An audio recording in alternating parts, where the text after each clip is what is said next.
The marriage certificate was real. Lydia stared at it through the pounding in her head, the nausea churning in her stomach, the absolute disbelief flooding her system.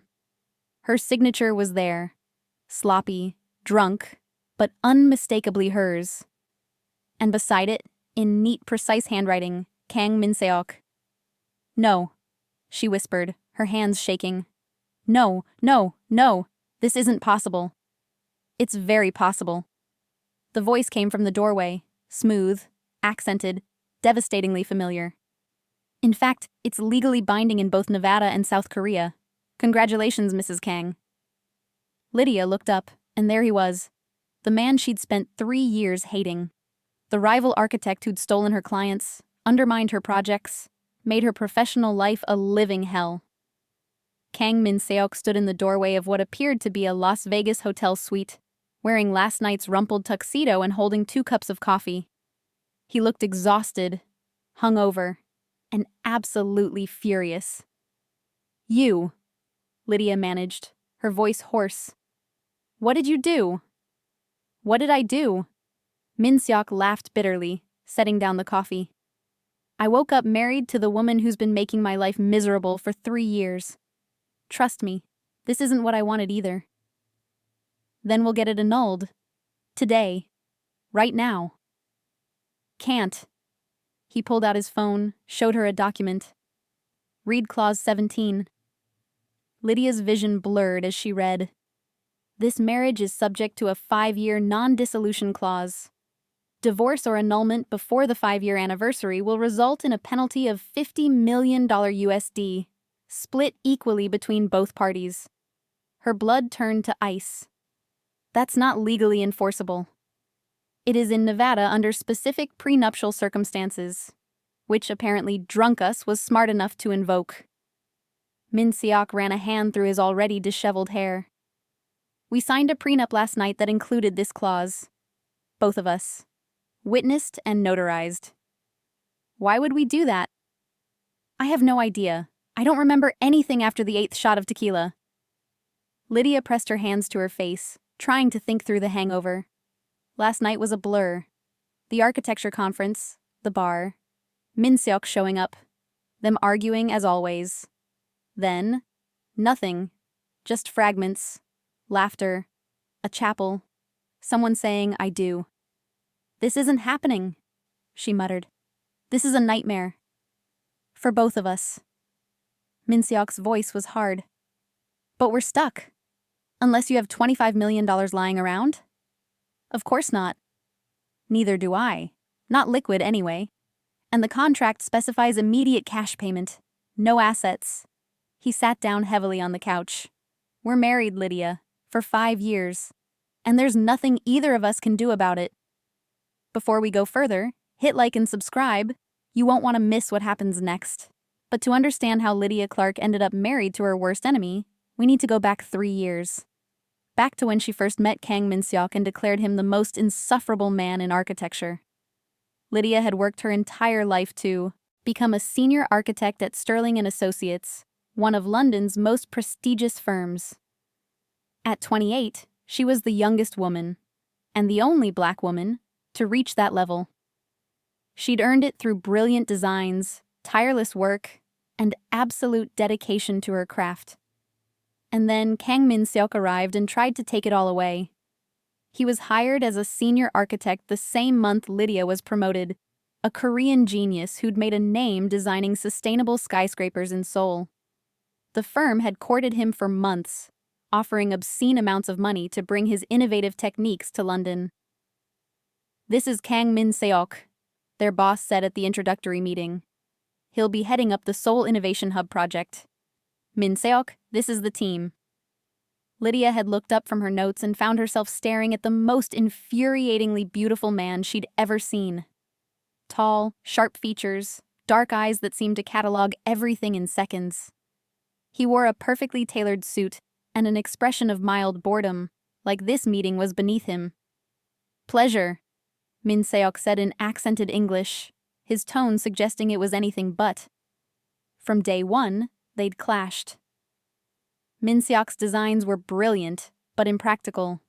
beautiful structures that ignored budgets and timelines.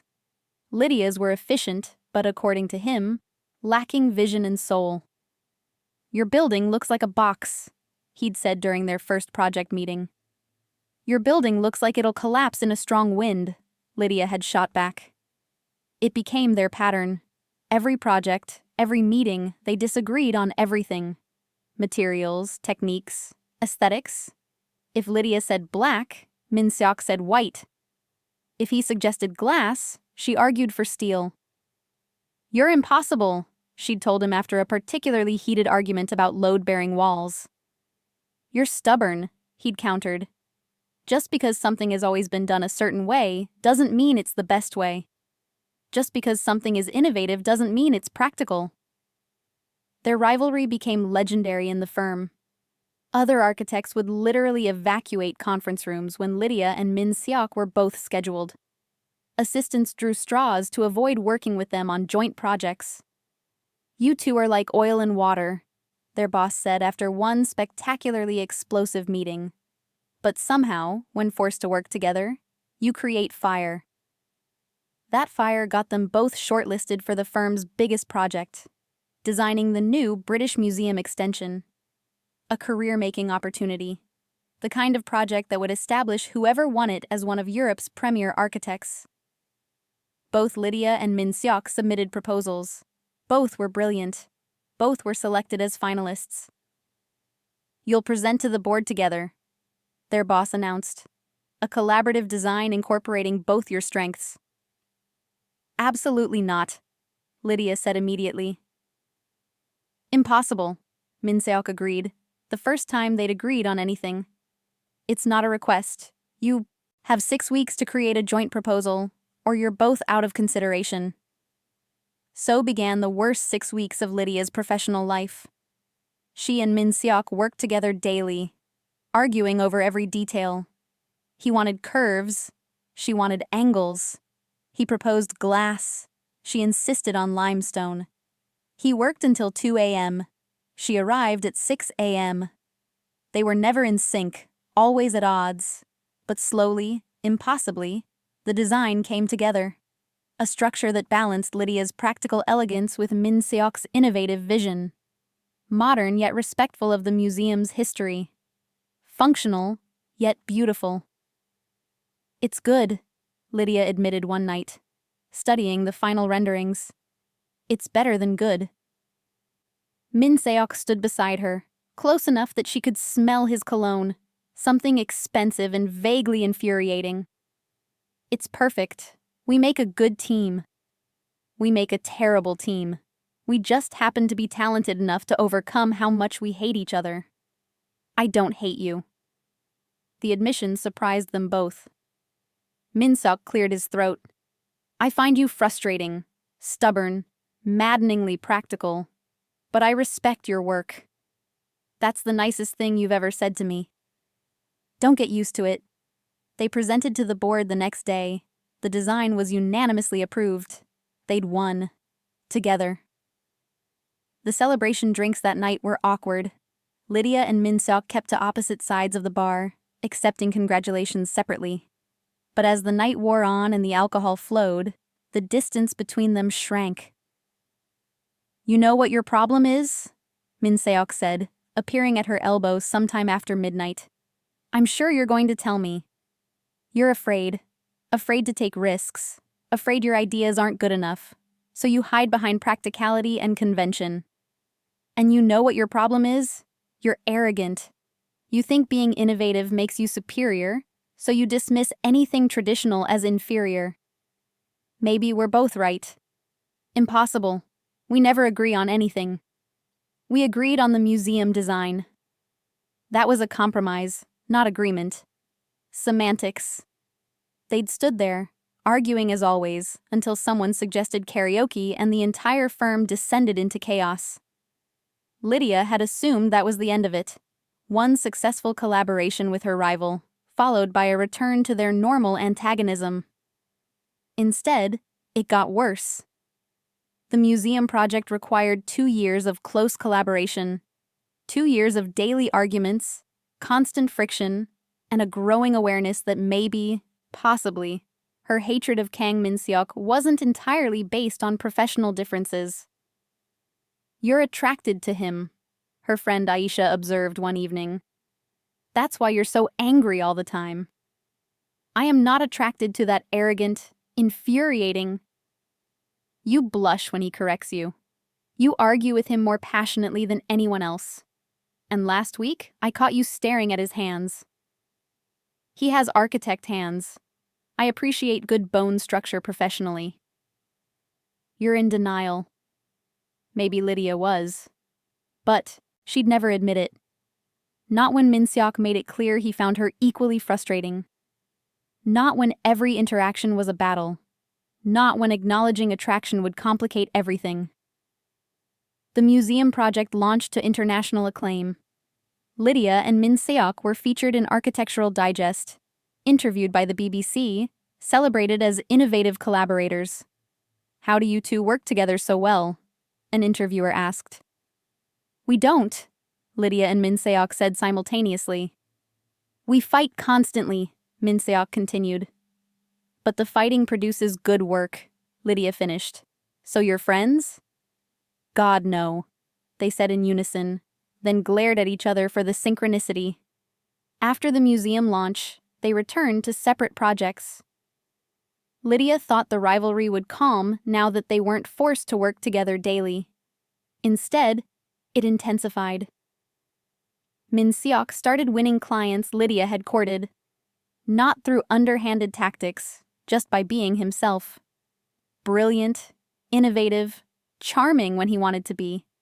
Clients loved him, and every client he won felt like a personal defeat. "You're stealing my accounts," Lydia confronted him after he landed a project she'd been pursuing for months. "I'm not stealing anything. I'm simply better." "You're arrogant. You're bitter." "I have reason to be. You waltz in with your fancy soul credentials and everyone forgets I've been here for 5 years building a reputation. Maybe if your designs were more inspiring, they wouldn't forget." The words stung because they touched on Lydia's deepest insecurity, that she wasn't creative enough, that she was just technically proficient but lacking that indefinable spark. "I hate you," she said quietly. "The feeling is mutual." But his eyes said something different, something complicated and heated that made Lydia's stomach flip.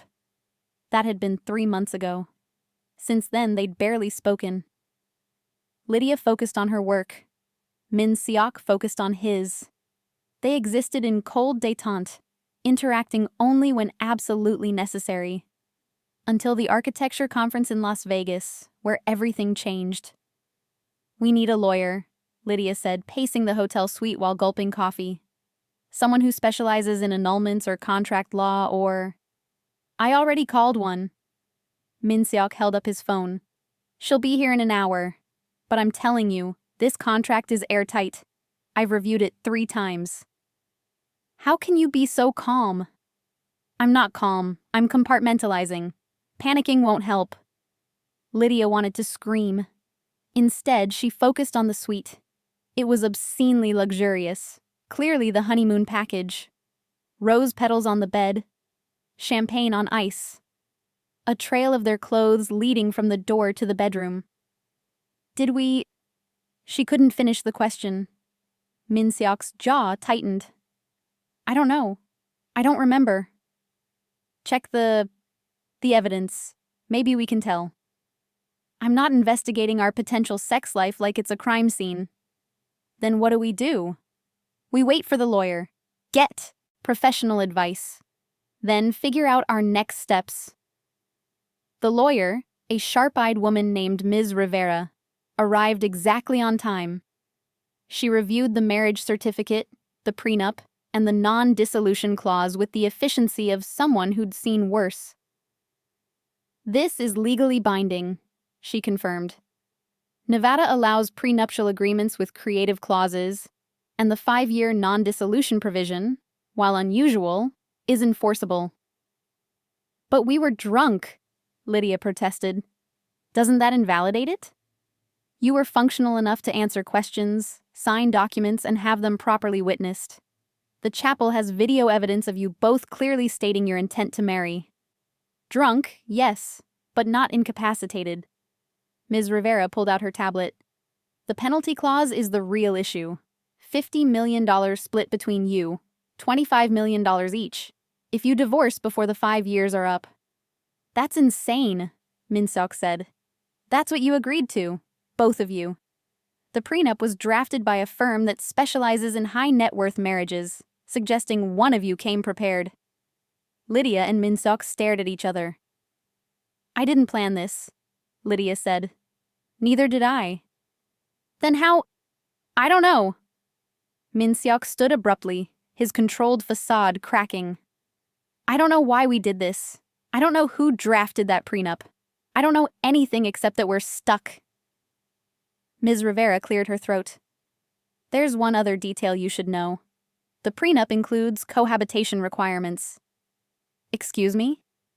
You're required to live together, maintain a marital residence, present as a married couple publicly. She scrolled through the document.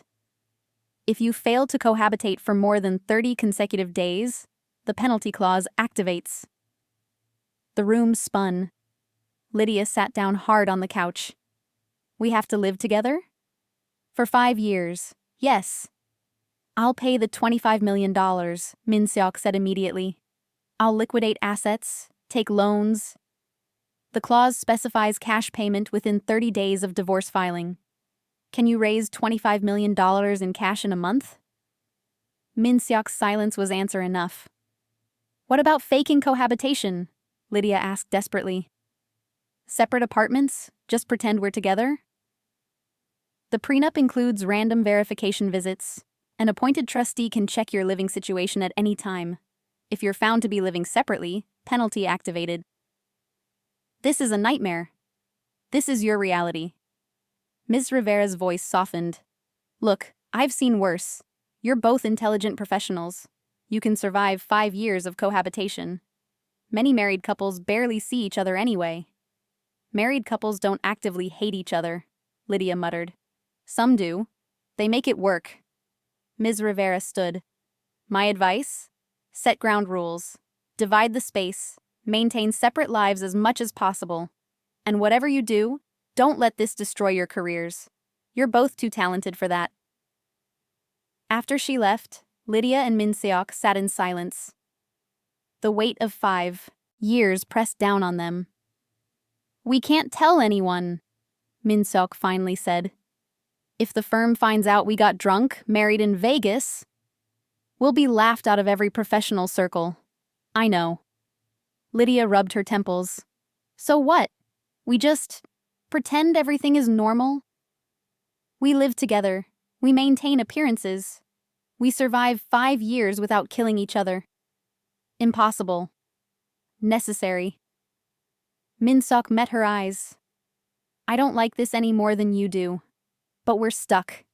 So we either make it work or we both lose everything.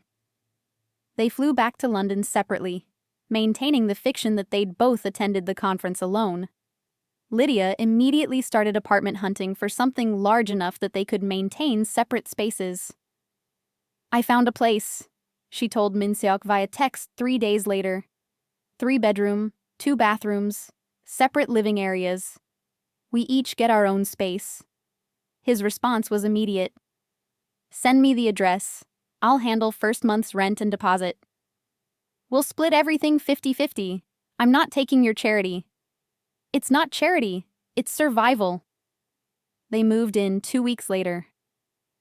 The apartment was in Shoreditch, modern, expensive, with enough square footage that they could theoretically avoid each other. Lydia claimed the master bedroom. Min-seok took the second largest room. The third became a shared office space. Ground rules, Lydia said after they'd unpacked. They sat at opposite ends of the dining table, like adversaries negotiating a treaty. First, separate lives. We don't attend each other's work functions unless absolutely necessary. Agreed. Second, shared spaces are neutral territory. Kitchen, living room, office. We're both civil in those areas. Third, Guests require 24-hour notice. Fourth, we maintain this fiction publicly, but we don't pretend privately. No fake affection behind closed doors. Fifth, separate finances. We split rent and utilities 50-50, but everything else is our own responsibility. They continued listing rules. Detailed, specific, designed to minimize contact and conflict. By the end, they had 17 rules governing everything from bathroom schedules to grocery shopping. This is the most depressing marriage contract I've ever seen, Min-seok said, signing their handwritten agreement. It's not a marriage. It's a survival strategy. Lydia signed below his name. 5 years. Then we never have to see each other again. I'll drink to that. They toasted with water, neither trusting alcohol after the Vegas disaster, and retreated to their separate rooms. Day 1 of their forced marriage was officially underway. The first month was excruciating. Lydia and Min-seok orbited each other like hostile planets, aware of the other's existence but maintaining maximum distance. They communicated via text message even when they were both home. Lydia left for work at 6 a.m. to avoid breakfast together. Min-seok worked late to avoid dinner. The shared office became a war zone. Lydia would claim the desk by the window. Min-seok would passive-aggressively rearrange it. He'd take conference calls during her focused work time. She'd vacuum while he was in the middle of important video meetings. "You're doing this on purpose," he'd accused after she started laundry during his client presentation. "Doing what? Living in my own home? This is my home too. And you're deliberately sabotaging me. If I wanted to sabotage you, I'd do much worse than laundry." But underneath the hostility was a growing awareness of how Min-seok looked in the morning with his hair disheveled and his guard down, of how focused he became when working, his entire being concentrated on his designs, of the small kindnesses he tried to hide, like leaving coffee for her when he knew she'd had a late night, or quietly handling the bills she'd forgotten to pay. "Why did you do my dishes?" Lydia asked one evening, finding the sink empty. "They were growing things. It was a health hazard. I was going to do them." "When? Next week?" Min-seok didn't look up from his laptop. "I did them because I live here too, and I prefer not to share space with biohazards." "How considerate." "You're welcome." The second month, their first public appearance as a married couple became unavoidable. The architecture firm's annual gala. Everyone would be there, and suspicions would arise if both Lydia and Min-seok didn't attend. "We need a story," Lydia said the week before the event. "About us. About why we suddenly got married. We could tell the truth minus the drunk part. Say we fell in love in Vegas. No one will believe that. We hate each other publicly. Then we say it was years of suppressed attraction that finally exploded. That's actually not terrible." They rehearsed their story like actors preparing for a performance. How they'd realized they're fighting masked attraction. How the Vegas trip made them confront their feelings. How they'd impulsively eloped and decided to keep it quiet until they were ready. "This is still unbelievable," Lydia said after their 5th rehearsal. "Then we sell it with commitment." Min-seok moved closer, and Lydia's breath caught. "We'll need to be physically affectionate. Touching. Maybe kissing." "I can't kiss you." "Why not? We're married." "We're not really married. Not like that." "The law disagrees, and if we're going to convince people, we need to be convincing." His hand came up, brushing her cheek. "Unless you're afraid you might like it." "I'm not afraid of anything." "Prove it." The kiss was meant to be a test, a practice run. Instead, it was devastating. Min-seok's lips were soft and demanding at once, his hands gentle on her face, and Lydia found herself leaning into him, forgetting for a moment that they hated each other. When they broke apart, both breathing hard, Min-seok's eyes were dark with something Lydia didn't want to name. "That was," she started. "Practice." His voice was rough. "Just practice." "Right. practice. But Lydia's lips burned for hours after, and she caught herself touching them, remembering. The gala was a minefield. Every colleague wanted to know about their sudden marriage. Every conversation required careful navigation of lies and half-truths. You and Min-seok? I never would have guessed, their boss said, studying them with shrewd eyes. We kept it private, Lydia replied, Min-seok's arms solid around her waist. Didn't want to mix professional and personal. And now? Now we're ready to share our happiness, Min-seok said smoothly, pressing a kiss to Lydia's temple that felt entirely too real. They played their parts perfectly. The subtle touches, the lingering looks, the way they gravitated toward each other even while talking to other people. By the end of the night, everyone believed the story. You're good at this, Lydia said in the car ride home. So are you. I almost believed we were actually in love. That's the point. Is it? Min-seok turned to look at her, and something in his expression made Lydia's heart race. Or is it possible we're better at this than we thought because part of it isn't acting? Don't. Don't what? Don't make this complicated. We have to live together for 5 years. We can't. We shouldn't. Fall for each other? Min-seok laughed bitterly. Too late. I've been falling since we designed that museum together. The confession hung in the air between them. Lydia stared at him, her mind racing. You're lying. I'm really not. Why do you think I've been so angry? Because you're infuriating and brilliant and the only person who's ever challenged me. And I've wanted you for 3 years, but you hate me. I don't... Lydia stopped. Did she hate him? Or had she been hiding behind hatred because attraction was too frightening? Don't worry. Min-seok's voice went cold. I know you don't feel the same. This arrangement is purely practical for you. It always has been. He retreated to his room when they got home, leaving Lydia alone with thoughts she couldn't organize. Min-seok had feelings for her. Real feelings, not just the result of their forced proximity. And instead of feeling horrified, she felt intrigued, confused, scared, and maybe, possibly, interested. The 3rd month brought changes. Lydia stopped actively avoiding Min-seok, started having breakfast with him some mornings, let their office time overlap more often. And she watched him, really watched him, trying to see what she'd missed while focused on hating him. She saw the way he bit his lip when concentrating, the way he hummed while cooking, how he fell asleep on the couch while reviewing plans, his face peaceful and young. She saw the considerate things he did without acknowledgement. Buying her favorite tea, adjusting the thermostat to her preferred temperature, quietly fixing the squeaky hinge on her bedroom door. And she started to wonder if Aisha had been right years ago. If her hatred had been masking something else entirely. Why do you hate me? Min-seok asked one evening. They were both working in the shared office, the silence between them comfortable for once. I don't hate you. You've spent 3 years acting like you do.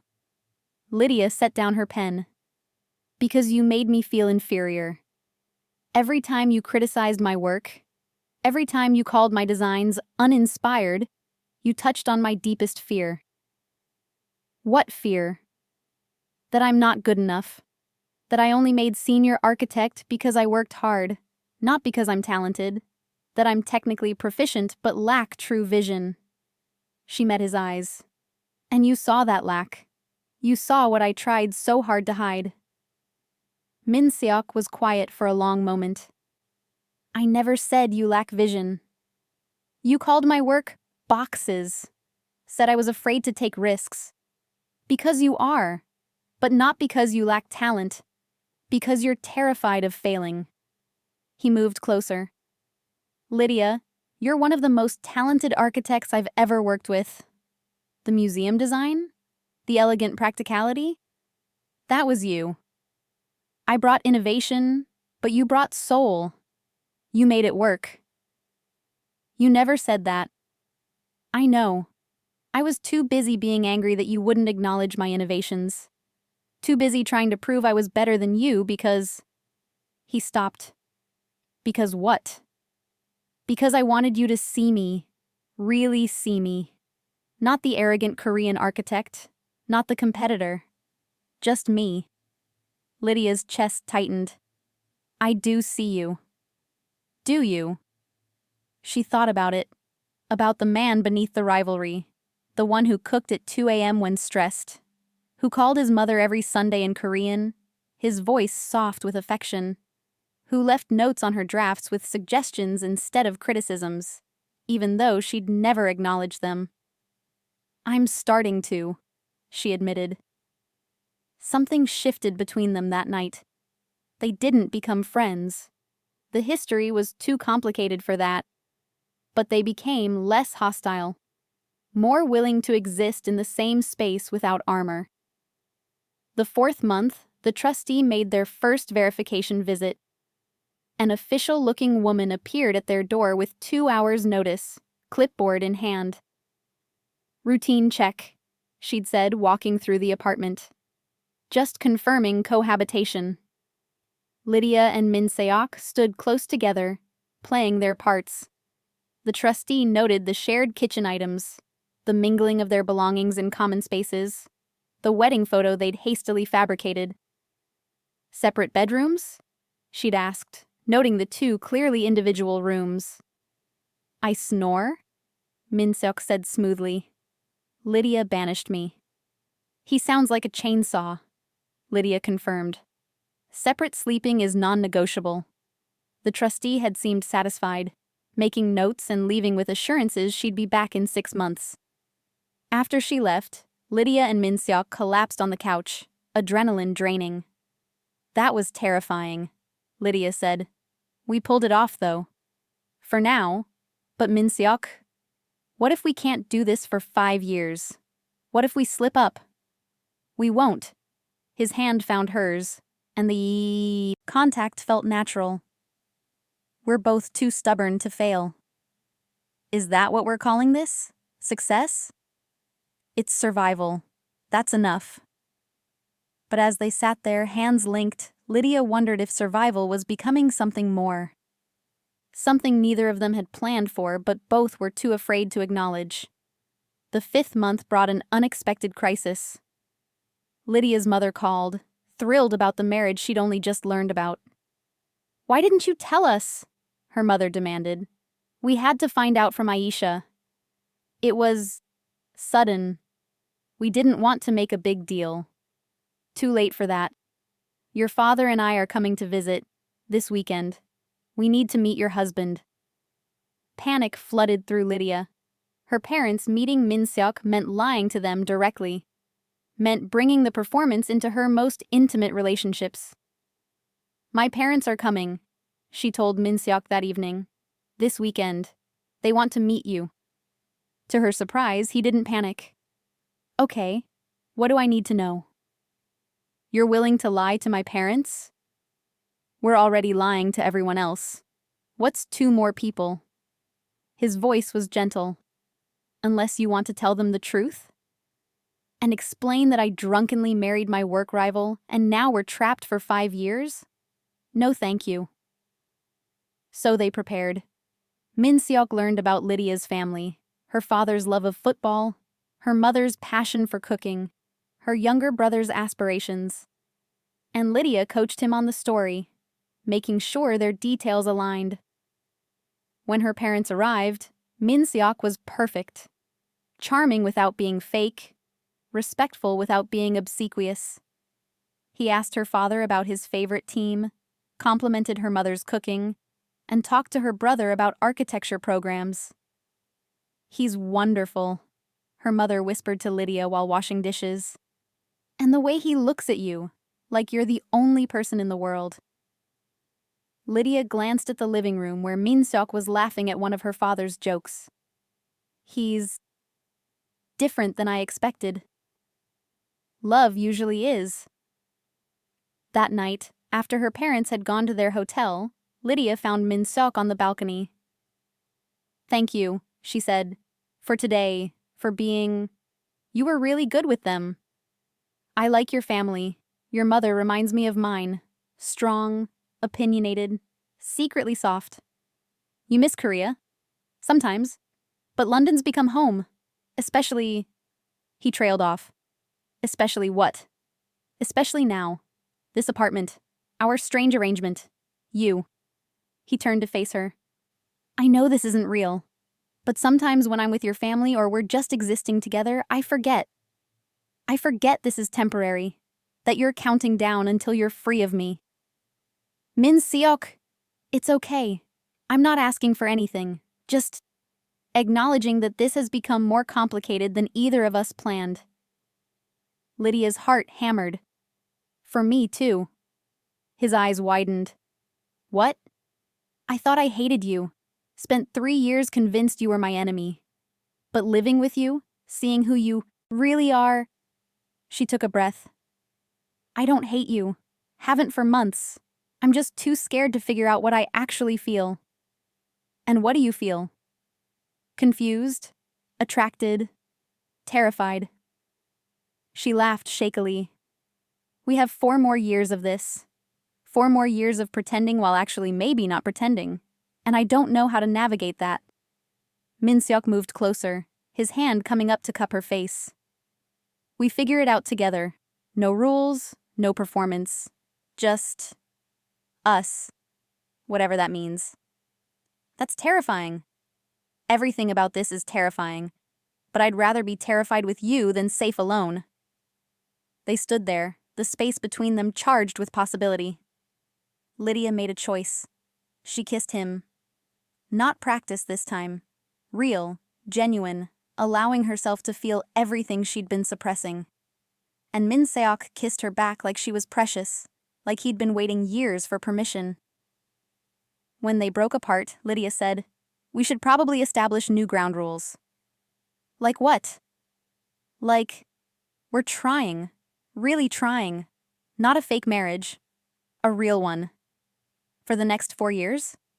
For as long as it works. Maybe beyond that. Maybe... She couldn't finish the thought. Too big. Too scary. Maybe forever? Min-seok's voice was soft. Because I could see forever with you, Lydia. If you'd let me. You're supposed to hate me. I tried. It didn't work. He kissed her again, slower this time. Turns out, loving you was much easier. They slept in separate rooms that night. Too much too fast, both needing time to process. But the next morning, Lydia woke to the smell of breakfast and found Min-seok in the kitchen, cooking pancakes. Morning, he said, smiling. I figured we should start this properly. Start what? Our actual marriage. The one we choose, not the one we drunkenly stumbled into. Lydia felt something warm bloom in her chest. Yeah, let's do that. The 6th through 8th months transformed everything. They stopped living separate lives and started building a shared one. Date nights that were actually for them, not performances. Falling asleep watching movies on the couch, waking up tangled together. Learning each other's rhythms and quirks and preferences, and their work improved. No longer rivals, they became collaborators. Lydia's practicality balanced Min-seok's innovation. His bold vision pushed her to take risks. They started pitching joint projects, creating designs that synthesized both their styles. You two are different, their boss observed after one particularly impressive presentation. Less hostile, more in sync, Lydia finished. Married, Min-seok added, his hand finding hers under the table. Whatever it is, keep it up. This is the best work you've both done. But not everything was perfect. Lydia's fear of being hurt made her pull away sometimes. Min-seok's insecurity about being truly wanted made him defensive. They fought. Not the professional arguments of before, but real couple fights about feelings and needs and the terrifying vulnerability of love. You're shutting me out again, Min-seok said after Lydia had been distant for 3 days. I'm not. You are. Every time we get close, you panic and retreat. And I don't know how to help if you won't tell me what you're afraid of. I'm afraid you'll realize this is a mistake. The words burst out of her. That once the novelty wears off, you'll remember I'm the person you fought with for 3 years. That I'm not exciting enough, not innovative enough, not enough, period. Lydia. Min-seok pulled her close. I spent 3 years fighting with you because you challenged me in ways no one else did. You made me better. You still do. And I'm not going anywhere. Not in 4 years. Not ever, if you'll have me. How can you be sure? Because I choose you. Every day. Even when you're annoying. Even when we fight. Even when you're terrified and pushing me away. I choose you. The certainty in his voice cracked something open in Lydia. She let herself believe him. Let herself fall completely, surrendering to the terrifying reality that she loved Kang Min-seok. The 9th month, Lydia's brother got engaged. The wedding was set for the following year in Jamaica, and Lydia's entire family would be there. Will you come with me? She asked Min-seok. It's a week in Jamaica, meeting my entire extended family. Lots of questions about us. Of course I'll come. I'm your husband. You're really okay with this? The lying, the performance? It's not lying anymore. Not for me. Is it for you? Lydia thought about it, about the past months, about how her fake marriage had become the realest relationship she'd ever had. No, it's not. Then we're just attending your brother's wedding as the married couple we are. Jamaica was beautiful. Lydia's family was overwhelming and wonderful. And Min-seok fit in seamlessly, dancing with her grandmother, playing cricket with her cousins, charming everyone with his willingness to try new things.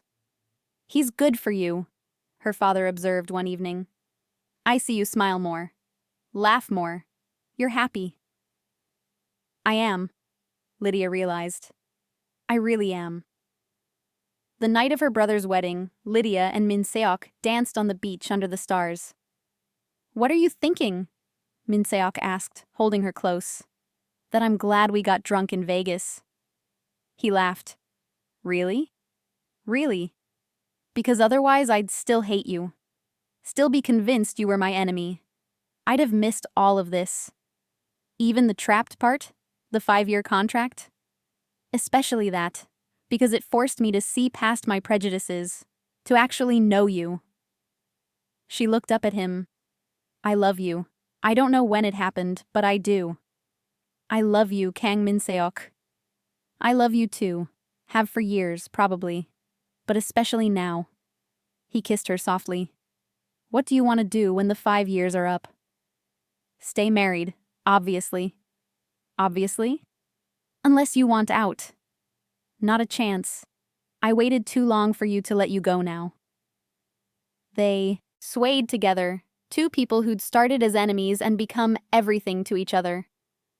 Year 2 brought new challenges. Min-seok's family wanted to visit, and that meant navigating cultural expectations and language barriers. His mother spoke limited English, and Lydia's Korean was non-existent. She'll hate me, Lydia predicted. She won't. But she will judge you harshly, ask invasive questions, and have strong opinions about everything. Min-seok squeezed her hand. It's how she shows love. Mrs. Kang arrived like a force of nature, tiny, elegant, and absolutely formidable. She studied Lydia with sharp eyes, spoke rapidly in Korean to Min-seok, and made it clear she had opinions. She wants to know why you're not pregnant yet, Min-seok translated, looking uncomfortable. Tell her we're focusing on careers. More rapid Korean. Mrs. Kang's expression suggested this was unacceptable. She says careers don't give her grandchildren, and that I'm 32, which is old for starting a family. Despite the awkwardness, Lydia found herself liking Mrs. Kang. She was blunt, but not unkind, critical, but caring, and she clearly loved her son deeply. On her last day, Mrs. Kang spoke to Lydia in careful English. You good for my son. Make him happy. Make him better man. He makes me better too. Then you keep each other. That is marriage. After she left, Min-seok pulled Lydia into his arms. Thank you for surviving my mother. I liked her. She's intense, but she cares. Like someone else I know. He kissed her nose. Did you mean what you said? That I make you better? Every day. You push me to be more creative, take more risks. You believe in me even when I don't believe in myself. That's what partners do. Partners. Lydia liked that word. Better than husband and wife, which still felt strange sometimes. Partners implied equality, choice, mutual support. Year 3 brought professional triumph. Lydia and Min-seok won a major international competition, designing a sustainable urban development in Singapore. It was career-defining, the kind of project that would establish them as global leaders in green architecture. We did it, Lydia breathed, reading the announcement. We did it, Min-seok agreed, pulling her into a spinning hug. Together. Always together. The project required 6 months in Singapore. They sublet their London apartment and moved into corporate housing, continuing their life in a new city. And something about the adventure, the newness, the challenge, deepened their connection. I like being married to you, Lydia said one evening. They were on their balcony, watching Singapore's skyline light up. Yeah? Yeah. It's not what I expected, but it's better. We're a team. Not just professionally, in everything. Best team I've ever been on. Even though I'm stubborn and practical to a fault. Especially because of that. You ground me. Make my wild ideas actually buildable. He kissed her temple. Though I still think you could take more risks. And I still think you could use more restraint. We balance each other. We do. Year 4 brought a pregnancy scare. Lydia's period was 3 weeks late, and both of them spiraled into panic and excitement and complete confusion. What if I am? Lydia asked, staring at the pregnancy test she hadn't taken yet. Then we have a baby. Together. And figure it out. We never talked about kids. We never talked about a lot of things. We're making this up as we go. Min-seok took her hand. But if you are pregnant, I'll be terrified and excited and completely devoted. Because it's you and me, and we can handle anything. The test was negative. Lydia felt both relieved and disappointed. Did you want it to be positive? Min-seok asked carefully. I don't know. Maybe. Eventually. She looked at him. Do you want kids? With you? Yes, someday. When we're ready. Not because of a contraceptive failure, but because we choose it. We have a whole year left on our contract. Fuck the contract.